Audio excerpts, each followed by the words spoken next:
everybody. We're Baseball from Melbourne. Hey, Star Ranger! Brace yourself!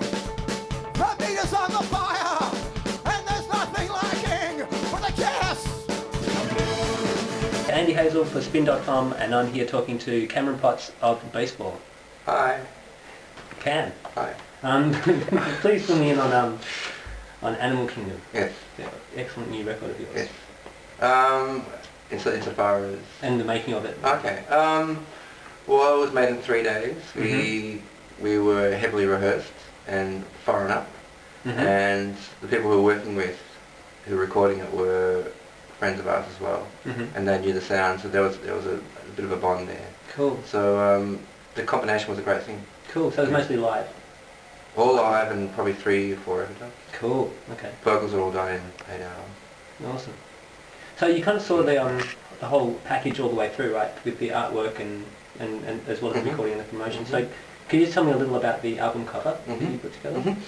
It's a picture of Eve in a biblical garden, coming out of the sea of her birth, surrounded by all kinds of crazy, big, Jurassic kind of insects that I had to get from Brazil. Had to order them in from overseas. Right. Wow. Just so they were quite large, and it was all put on the ground, laid out, and taken in a single shot with the camera above. And I had a friend of mine pose for me, and there was a toss-up between whether the controversy comes to whether she should come out with some clothes on. And I thought, well, that's pretty stupid if she's being born, because no one's born with clothes on. Yeah. So in that regard, it was what it is. Yeah. Were you surprised by the reaction? No, not at all. No. Because it was banned by MySpace, wasn't it? Your cover. Yeah. It's alright. No great loss. No. Cool. So since religion does seem to be a pretty big theme for a lot of your songs, are you surprised by how little religion is tackled by other bands and other musicians? Yeah, I think a lot of bands don't really touch on anything. Generally speaking, there's a lot of bands that don't really touch on anything of any great quality. You know, a lot of fairly heavy issues are considered too heavy for pop music. Yeah. There are exceptions, but I do feel that even aesthetically as well, it's kind of veered off and not looked at as much as I think it should do. It does seem to be an elephant in the room at the bottom, because people seem to be quite happy to tackle sex and death, but then religion maybe is a little too complex. Yeah, we're having a good time, or boy meets girl. So you're not changing the artwork for the forthcoming British release? I don't know yet. I don't know. I only just got the contracts. I'm not sure what it's going to be the situation in the UK. I'm not sure. Maybe they got title laws. I don't know. With here, there's a bit of a struggle here. Like it was for a while looking like it wasn't going to be released. Right. Okay. And ARIA weren't going to do it. Right. Okay. And then the Film and Literature Classification Board overturned it. So cool. That's why I came. And the crowd just came up and split my pretty head wide open!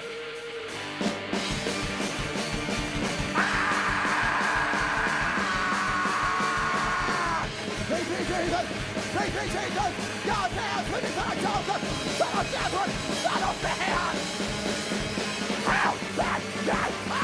My first tour was 2002, and then again 2003. 2004 we didn't go. 2005 we went to Japan, Taiwan, and 2007 back to Europe again. So 3 times. Cool. Okay. And have you noticed that like the audience is getting bigger each time, or in some places, but I'm pretty keen to go to places where we haven't played before either. You know, and make a fresh start there. Like Russia, for example, was one in 2007. We went. A lot of Eastern European countries we hadn't really played. Yeah. But Finland we've always gone to. Holland we've always gone to. Germany we've always gone to. Cool. Spain, and it's the first time in Spain in 2007. So there's always new places to go to. A lot of countries.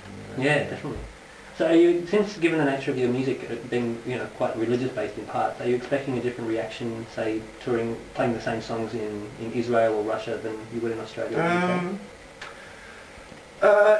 Playing live, I don't think it really matters, because I don't think you can't really hear what's going on.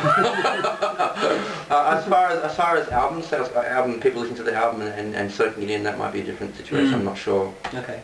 I'm not sure. Cool. But I mean, the live situation is so immediate that I don't think it really. I think what grabs you live with baseball is the energy. Yeah, because something's captured pretty well as the live sound. Definitely, yeah. Cool. Thanks heaps, man. For that.